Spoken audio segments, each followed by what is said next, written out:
Nas próximas 2 semanas, em nossas lições da Escola Sabatina, vamos estudar sobre as pragas e a libertação de Israel da escravidão egípcia. Quando você pensa nas pragas do Egito, é muito fácil perguntar se Deus é um Deus de amor. Por que ele permitiria que essas pragas viessem sobre o Egito? E especialmente quando você pensa em homens, mulheres e crianças, qual era a intenção de Deus? Como você harmoniza essas pragas com o amor de Deus? Essas pragas foram apenas atos indiscriminados de Deus? Vamos descobrir as respostas para essas perguntas em nossa lição da Escola Sabatina desta semana. Vamos orar. Pai do céu, te agradecemos de todo o coração pela oportunidade de estudar a Tua Palavra. Te agradecemos pela clareza da Tua Palavra. Te agradecemos pelo poder da Tua Palavra. E te agradecemos porque em cada uma dessas lições que estamos estudando neste trimestre, há princípios divinos que transformam a nossa vida. Então nos ajude a compreender esses princípios em nome de Cristo. Amém. Você já se perguntou por quê? Quando Moisés foi até Faraó e disse, "Deixe meu povo ir", e Moisés revelou a Faraó os milagres da graça de Deus bem diante dos seus olhos, por que Faraó não deixou Israel partir?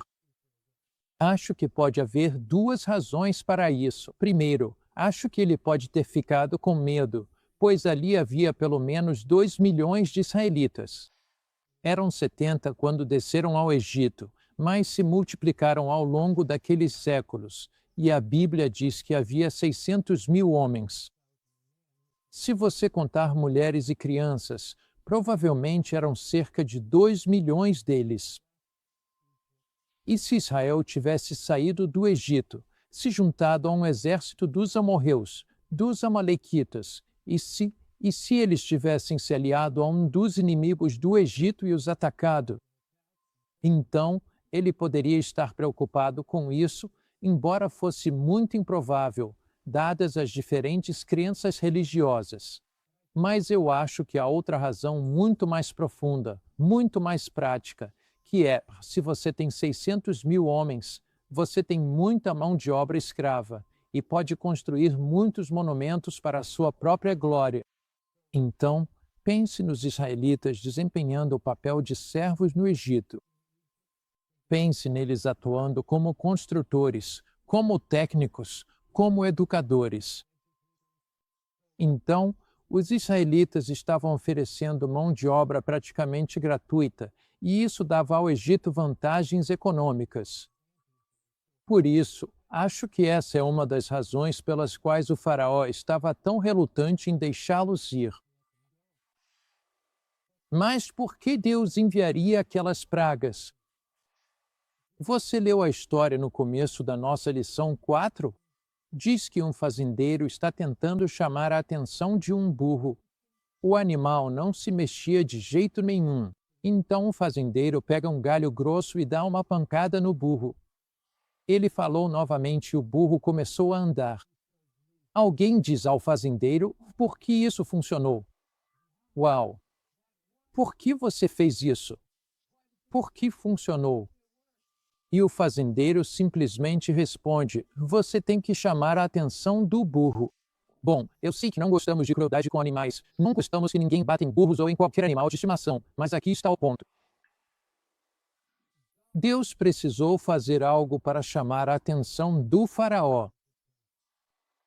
O propósito das pragas, do ponto de vista de Deus, era levar o faraó e os egípcios a compreenderem quem Deus era. Era para mostrar o contraste entre o poder e a soberania de Deus e o poder e a soberania dos deuses egípcios. Deus estava mostrando que ele era supremo sobre todos os deuses egípcios. E como vamos ver, cada uma das pragas é uma resposta direta aos deuses egípcios. Em outras palavras, cada praga tem um correspondente entre os deuses egípcios e está mostrando que esses deuses não são supremos, não são superiores. Então, Deus versus deuses, lição de domingo.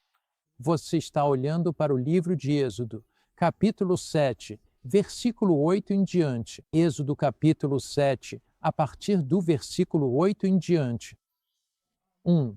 E o Senhor falou a Moisés e a Arão, dizendo: Quando o Faraó vos disser, mostrai um milagre para vós, então dirás a Arão: Toma a tua vara e lança adiante de Faraó, e ela se tornará uma serpente.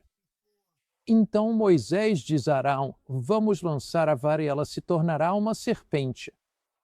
E Moisés e Arão foram até Faraó, e fizeram assim como o Senhor havia ordenado.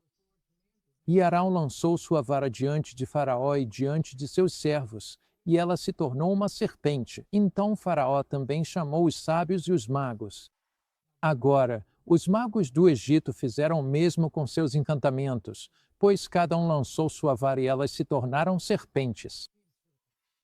Mas a vara de Arão engoliu as varas deles, e ele não deu ouvidos, e Faraó endureceu o coração, de modo que não lhes deu ouvidos, como o Senhor havia dito.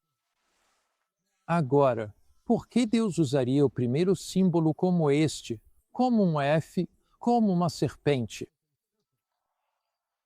Os egípcios tinham mais de 1.500 deuses, e um desses deuses era chamado Neébco. Nebecu. É difícil pronunciar essa, não é? Eu até lutei por isso. Nebecu. Ele era um deus serpente, Ele era o deus considerado sagrado.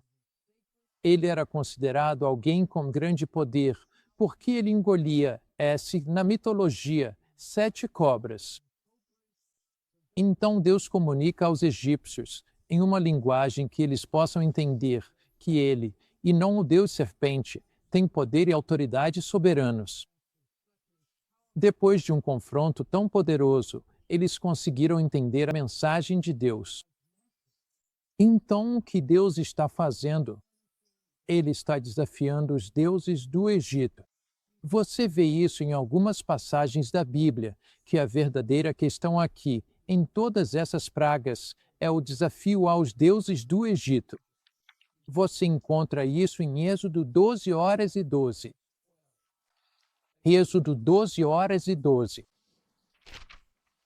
Deus está mostrando aos egípcios a tolice da idolatria, a tolice de adorar deuses falsos. Se você ler Êxodo 12 horas e 12, é a história da matança dos primogênitos, é a última das pragas, mas diz, na última parte desse versículo, que contra todos os deuses do Egito executarei juízo. Eu sou o Senhor. Números 33, 4.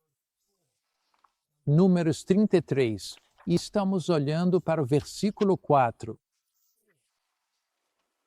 Números 33, 4 diz: Porque os egípcios sepultaram todos os seus primogênitos, que o Senhor ferira entre eles. Também sobre seus deuses o Senhor executou juízos. Então, as pragas que foram derramadas sobre o Egito, essas pragas eram Deus executando juízo sobre os falsos deuses do Egito. Nós olhamos para essas pragas e descobrimos que, apesar das pragas, o faraó está endurecendo seu coração. Agora, quem endureceu o coração do faraó? Foi o próprio faraó que endureceu o seu coração? Foi Deus quem endureceu o coração do faraó? No livro de Êxodo, 18 vezes se fala sobre o endurecimento do coração do faraó. 9 vezes em Êxodo, o endurecimento do coração do faraó é atribuído a Deus. Outras 9 vezes, disse que o próprio faraó endureceu o seu coração. Então, qual é a verdade sobre isso? Em outras palavras, Deus dá oportunidades ao faraó, e à medida que o faraó não responde a Deus, à medida que ele não responde às oportunidades que lhe foram dadas, à medida que ele não responde à luz que está brilhando em seu caminho, à medida que ele não responde nas pragas anteriores, seu coração vai se tornando cada vez mais endurecido. O que é que endurece o coração de uma pessoa? O que endurece o nosso coração, ou às vezes, como a Bíblia diz, cauteriza nossa consciência. É a rebelião contínua contra a voz suave e tranquila do Espírito. É rejeitar continuamente as inclinações do Espírito que Deus envia. Quero ler para vocês um ou dois textos sobre o faraó endurecendo o seu coração. Vamos para Êxodo 7:13. Êxodo 7:13. Como o coração do faraó está sendo endurecido? Está sendo endurecido por suas respostas a Deus. Faraó, Êxodo capítulo 7. Vamos para o versículo 13. E ele endureceu o coração de Faraó, para que este não os ouvisse, como o Senhor tinha dito. Por isso Faraó não ouve as palavras de Deus, e o coração do Faraó endurece. Versículo 14. E o Senhor disse a Moisés: o coração de Faraó está endurecido. Ele recusou deixar o povo ir então. Como o coração dele se torna endurecido?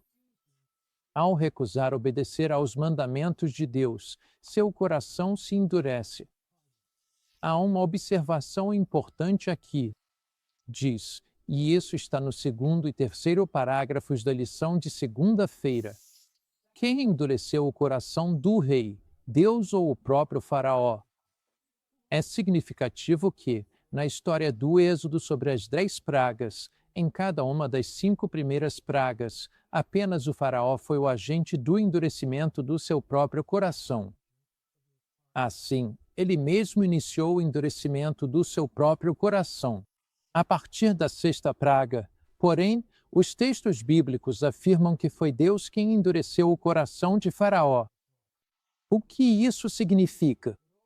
Tudo isso significa que Deus fortaleceu ou aprofundou a própria escolha de Faraó, sua ação deliberada, como Deus havia dito a Moisés que faria. Em outras palavras, Deus enviou as pragas para ajudar Faraó a se arrepender e para libertá-lo da escuridão e do erro de sua mente. Deus não criou um novo mal no coração de Faraó. Em vez disso, ele entregou Faraó aos seus impulsos malignos.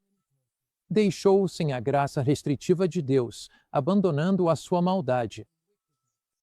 Faraó tinha seu livre-arbítrio. Ele podia escolher a favor ou contra Deus, e ele decidiu contra. Então, o que isso diz sobre a sua vida e a minha, amigo? Isso nos diz o seguinte: quando escolhemos virar as costas para a vontade de Deus, quando escolhemos conscientemente fazer aquilo que não está em harmonia com os princípios das Escrituras, quando nos rebelamos abertamente e conscientemente contra Deus, estamos endurecendo nosso coração. As convicções do Espírito rejeitadas hoje se tornam menores amanhã. E muitas vezes, as pessoas até podem começar a acreditar que o que estão fazendo é certo. Por quê? Porque estão autoenganadas, sua consciência está cauterizada e seu coração está endurecido. As pragas são enviadas por Deus para mostrar a tolice dos deuses do Egito, para levar o Egito ao arrependimento. E então você observa as 3 primeiras pragas. Na primeira praga, a água se transforma em sangue. Na segunda praga, rãs invadem a terra. Na terceira praga, piolhos infestam homens e animais. Agora, quando você observa isso, Api é o deus do Nilo, e o Nilo é um símbolo de vida. Se você não tem o Nilo, você tem um deserto total, mas havia o que era chamado de tapete abissínio. Era um tapete verde que atravessava o Egito porque o Nilo fluía, e ao redor do rio Nilo, você tinha essa terra linda, exuberante e verde onde havia terras agrícolas. Até hoje, sabe, eu fiz um passeio de barco há alguns anos no rio Nilo e fiquei impressionado porque, sabe, você sai do deserto, mas olha ao longo das margens do Nilo, e você tem essa vegetação linda e verde, e é lá que o plantio acontece. É lá que as plantações são cultivadas. Mas Agapi era o deus do Nilo. Quando a água se transforma em sangue, sabe, a vida da carne está no sangue. quando a água se transforma em sangue, quando as coisas do Nilo começam a morrer, o Nilo deixa de trazer vida. A Pi não pode dar vida a eles. Só Deus é quem pode dar vida a eles. A primeira praga foi nomeada em homenagem a Pi, o deus do Nilo. A vida no Egito dependia totalmente da água do Nilo. Onde havia água, havia vida. A água era a fonte da vida. Então eles inventaram o deus Api e o adoravam como provedor da vida. Mas só o Deus vivo é a fonte da vida. É isso que Deus estava tentando ensinar ao faraó. Depois você tem a próxima. Você tem Hans, e aqui você tem Eker. Ele é confrontado diretamente. Em vez de vida, o Nilo produz rãs, que os egípcios temiam, detestavam e abominavam. Eles querem se livrar delas. Olha, a deusa Rã é Eker. Mas ela não pode protegê-los das rãs. Estão por toda parte nas ruas, cidades, casas deles. Elas estão nas cozinhas, nas salas de estar, nos quartos deles. A terceira praga tem a descrição mais curta de todas. Inseto como piolho, mosquito, carrapato ou pulga. Ela é direcionada ao deus Geb, o deus egípcio da terra. E, novamente, Deus é o Deus da criação. Deus é o Deus que é soberano sobre toda a criação. Ele é o Deus do sol, da lua e das estrelas. Ele é o Deus das árvores frutíferas e das flores. Ele é o Deus dos animais. Ele é o Deus de toda a natureza. Ele é o Deus soberano. E as pragas foram planejadas para colocar os israelitas em uma posição em que pudessem sair do Egito, porque o faraó e os egípcios viram nessas pragas a tolice de seus deuses e viram o poder e a supremacia do Deus dos hebreus. Agora, foram 10 pragas que caíram sobre o Egito. As 3 primeiras atingiram a terra. As últimas 7 atingiram o gado. Elas atingiram as pessoas. Nas últimas 7 pragas dessas 10, Israel não foi impactado ou, eles não foram afetados pelas pragas. Lembre-se, nos últimos dias haverá 7 últimas pragas, e nessas 7 últimas pragas, o povo de Deus não será afetado por elas de forma alguma. Eles serão protegidos nelas assim como Israel foi protegido. Israel passou pelas pragas e foi libertado depois das pragas. O povo de Deus nos últimos dias passa pelas pragas e é libertado depois das pragas. Lembre-se do que está escrito no Salmo 91. Diz: 1000 cairão ao teu lado, 10.000 à tua direita, mas não chegará a ti. Nenhuma praga chegará à tua casa. E no Salmo 46 diz: Deus é o nosso refúgio e fortaleza, socorro bem presente na angústia. Portanto, não temeremos, ainda que a terra se mude e os montes se lancem ao meio do mar. Deus está no meio dela e a ajudará. Então, temos esse poder protetor de Deus durante as pragas, assim como os israelitas tiveram. As próximas 3 pragas são moscas, peste no gado e úlceras. Lemos sobre isso em Êxodo, capítulo 8, começando no versículo 20. Êxodo, capítulo 8, começando no versículo 20, e lemos: E porei separação entre o meu povo e o teu povo. Isso é entre os israelitas e os egípcios. Amanhã haverá este sinal. E o Senhor assim fez. Então, ele coloca essa separação entre eles, essa barreira, para que os israelitas não sejam afetados por essas pragas. Versículo 24, Êxodo capítulo 8, e o Senhor assim fez, e veio uma grande multidão de moscas à casa de Faraó e às casas dos seus servos. Deve ter sido terrível. A terra ficou corrompida com a multidão de moscas. Faraó chamou Moisés e Arão, e disse: Ide, sacrificai ao Senhor vosso Deus. Moisés disse: Não nos convém fazer isso. Por que sacrificaremos a abominação dos egípcios ao Senhor, nosso Deus? Eis que sacrificaremos a abominação dos egípcios diante dos seus olhos, e não nos apedrejarão? Iremos pelo deserto, a 3 dias de caminho, e ofereceremos sacrifícios ao Senhor, nosso Deus, como ele nos ordenou. E o faraó disse: Eu os deixarei ir para que sacrifiquem ao Senhor, seu Deus, mas não se afastem tanto. Então o faraó está dizendo: não vão muito longe. A preocupação de Moisés era que alguns dos animais que eles sacrificariam eram sagrados para os egípcios. Os egípcios viriam eles sacrificando esses animais, e então os atacariam. Haveria uma grande batalha e derramamento de sangue, e Moisés não queria isso. Ele queria ir 3 dias de viagem, mas o Egito e o faraó dizem: não vão tão longe. É isso que o diabo nos diz hoje. Ele diz: você pode adorar a Deus, mas não se afaste tanto do mundo. Não se afaste tanto das coisas, deste mundo. Lembre-se do que a Bíblia diz: não ameis o mundo, nem as coisas que há no mundo, pois o amor ao mundo, a cobiça dos olhos, a soberba da vida, tudo isso vai passar. Veja, o diabo quer que a gente comprometa a nossa integridade. O diabo quer que a gente não se afaste muito do mundo. Ele quer que a gente tenha religião o suficiente para nos dar uma satisfação meio que superficial, mas não o bastante para nos dar uma paz profunda, interior, duradoura e pessoal. Então, o diabo joga conosco, um pé na igreja com Cristo, um pé no mundo. Moisés sabia que um acordo como esse levaria a um desastre espiritual. E assim, Deus desafia os deuses do Egito, e Deus os desafia. As moscas vêm. Moscas. Agora, há um Deus chamado Taak, e ele era o Deus das moscas e o Deus dos pantanos e dos brejos. Havia Kepri e ele era o Deus do nascer do sol. Ele era representado com a cabeça de um escaravelho, um besouro.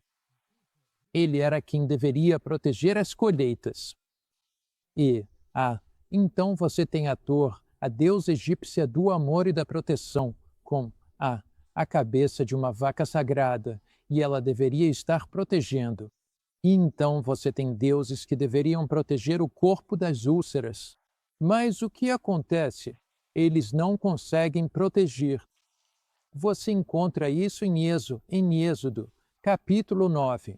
Êxodo capítulo 9, versículos 11 e 12. E os magos não puderam ficar diante de Moisés por causa das úlceras, pois as úlceras estavam sobre os magos e sobre todos os egípcios. E o Senhor endureceu o coração de Faraó, e ele não lhes deu ouvidos, como o Senhor tinha dito a Moisés.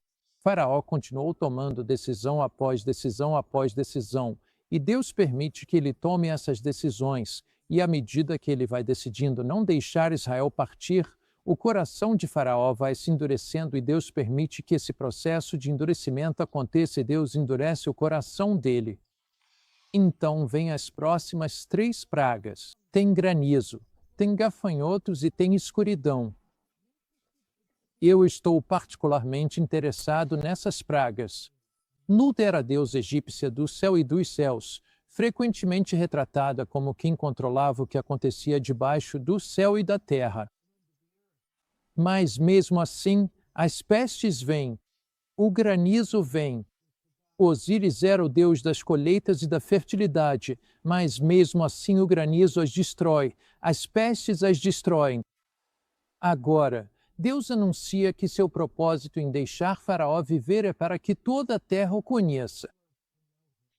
Êxodo capítulo 9, versículo 16, mas, na verdade, para isto te mantive, para mostrar em ti o meu poder, e para que o meu nome seja anunciado em toda a terra. Todavia, tu te exaltas contra o meu povo e não o deixas ir. Deus diz a Faraó: estou te mostrando a minha glória, estou te mostrando o meu poder, estou te mostrando a falsidade de todos esses deuses do Egito. Mas então algo incrível acontece na terra. A escuridão chega. Encontramos isso. No capítulo 10, versículo 20 em diante, mas o Senhor endureceu o coração de Faraó para que ele não deixasse os filhos de Israel partirem. E o Senhor disse a Moisés: estende a tua mão para o céu, para que haja trevas sobre a terra do Egito, trevas que possam ser sentidas. Moisés estendeu a mão, e houve densas trevas por toda a terra do Egito durante 3 dias. Eles não viam uns aos outros. Eles não saíram do lugar por 3 dias, mas todos os filhos de Israel tinham luz em suas moradias, luz e escuridão. Amon-Ra, o deus do sol, era o principal deus do Egito, aquele que deveria trazer luz para eles, mas agora só há escuridão, 3 dias de escuridão. Por que Deus permitiu isso? Por que ele permitiu que as pessoas ficassem sozinhas em suas casas? Por que eles não podiam ver uns aos outros em suas casas? Porque Deus queria dar-lhes tempo para refletir. Ele queria dar-lhes tempo para meditar. Ele queria dar-lhes tempo para pensar sobre seu poder e sua soberania. Deus queria levar todo o Egito ao arrependimento. Então, antes da tragédia da última praga, quando o primogênito do Egito foi morto, vamos estudar sobre isso na próxima semana. Antes disso, Deus queria que eles ficassem sozinhos. Ele queria que tivessem uma oportunidade de se arrepender. Ele queria que tivessem uma oportunidade de refletir. Ele queria que se voltassem para ele em oração, em meditação. Deus fala ao seu coração hoje. Há algo em sua vida que não está em harmonia com a vontade de Deus? Você tem comprometido sua integridade? Você deixou de viver de acordo com o ideal divino?